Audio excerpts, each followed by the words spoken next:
Hey everybody, it's Trisha with Chocolate Musings, and today, no, I'm not going to show you how to draw a marigold. It is Earth Day, and so I wanted to give you an idea or give you some inspiration on the kind of books that I use as a reference for drawing flowers. Pinterest is a great inspiration. Sometimes you just need a book in your hand.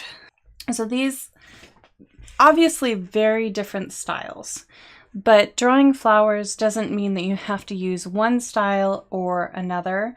You can use them in all different ways. So I could color this in, or I could add more details here, whatever suits your mood at the moment. Here are the books that I have used as references, and just kind of wanted to give you an overview. I'll flip through a few and that way you can see. And I think she actually has a new cover. This is by Peggy Dean.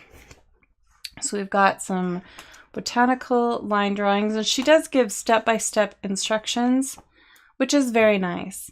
One thing she does not include in here that I wish she did is the names of the flowers. Now, I realize a lot of it is artistic interpretation, and that's probably why she did not include the names of the flowers, which I'm fine with. Just sometimes I would like to know what it is I'm drawing.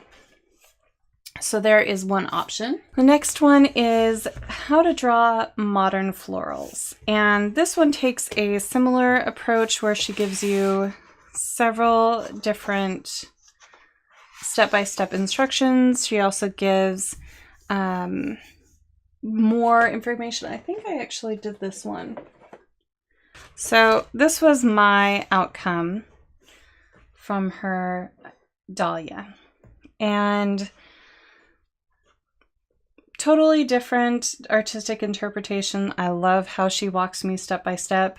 And there are indeed only a few that she does here in the book. Kind of a high-level overview of how to draw modern florals. Next, I have books that are not how to draw books. I picked this one up.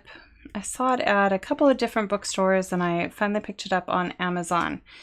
And it's the National Audubon Society Field Guide to Wildflowers. And they have, I think, different versions of this. I'll have a link to all of the books in their series. One thing I really like about this is that the pictures, they're true to nature. They're taken from nature, but it shows the shape of the flower.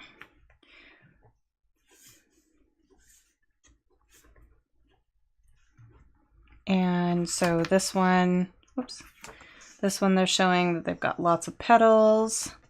This one's showing the shape of the petals.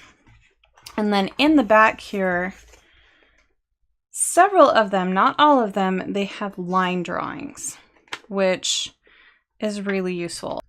If you've ever tried to use Pinterest, line drawings are great, but then also knowing what they look like in nature is also very helpful. So I like the combination of this book. Similarly is an illustrated guide to garden flowers. And they have actual images in nature. And this one, I think, is comprised of 3 separate authors in their books. But then you also have some line drawings, which is really useful. So you can look at, I don't even know how to say most of these. You can look at this and then you can find the reference of the line drawing, which I find both of those very, very useful. This is why I've purchased a couple of different books. So these two are actually pretty similar in what they offer. The last one, I looked for this again on Amazon, and it was massively expensive. It was crazy expensive. So if you can find it cheap, I would say go for it. This has actually got illustrations rather than real life pictures, which sometimes is much easier because it takes out all the background and all you see is the flower itself. So here's an arrowhead,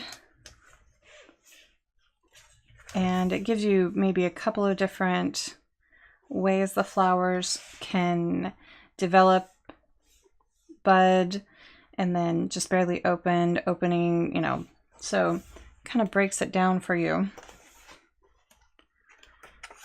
And it classifies them, I think, by color. It might be by family. Oh, it does. Yes, it classifies each of them by color, which is pretty useful. So if you're wanting to include only blue flowers, well, you can go find the blue flower section. So these are my physical reference books that I use whenever I want to doodle flowers, or if I want to learn a particular flower, that type of thing. If you are exclusively internet only and don't want any more books, I get it. But sometimes it's nice to have a little bit of a different perspective, and maybe ones that aren't just how to draw books, because they show you things that you wouldn't always see in a how to draw book and give you some extra options. I hope you have a great Earth Day and celebrate in some way, form, or fashion. Make sure to hit the subscribe button if you haven't already, and leave a thumbs up on the video. Let me know what flower books or what reference books you guys use, or where you find your references. I would love to know. I wish you joy and creativity every day, and hope to make today just a little better. Bye, everybody.